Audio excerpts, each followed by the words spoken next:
सबसे बड़ी भूमिका गुरुदेव रविंद्रनाथ टैगोर की थी।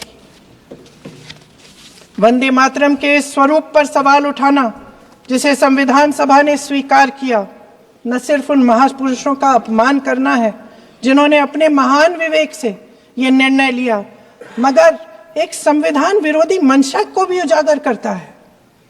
क्या सत्ता पक्ष के हमारे साथी इतने अहंकारी हो गए हैं कि अपने आप को महात्मा गांधी जी से, रविंद्रनाथ टैगोर जी से, राजेंद्र प्रसाद जी से, बाबा साहब अंबेडकर जी से, मौलाना आजाद जी से, सरदार पटेल जी से, सुभाष चंद्र बोस जी से बड़ा समझने लग गए हैं? मोदी जी का अपने भाषण में ये कहना कि राष्ट्रगीत को एक विभाजनकारी सोच द्वारा काटा गया, उन सब महापुरुषों का अपमान है जिन्होंने अपना पूरा जीवन इस देश की आजादी की लड़ाई में झोंक दिया। वंदे मातरम को विभाजित करने का आरोप लगाकर आप पूरी संविधान सभा पर आरोप लगा रहे हैं, उसके हर एक नेता को दोषी ठहरा रहे हैं। यह हमारी संविधान सभा और हमारे संविधान का खुला वार है। और जहां तक जवाहरलाल नेहरू जी की बात है,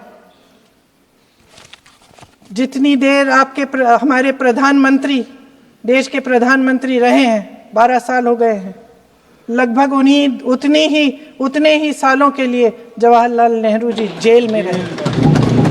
किस लिए? इस देश की आजादी के लिए। उसके बाद 17 साल के लिए प्रधानमंत्री रहे। आप बड़ी आलोचना करते हैं इनकी, लेकिन अगर इन्होंने इसरो नहीं बनाया होता तो आज आपका मंगलयान नहीं होता। अगर DRDO नहीं बनाया होता तो तेजस नहीं बनता।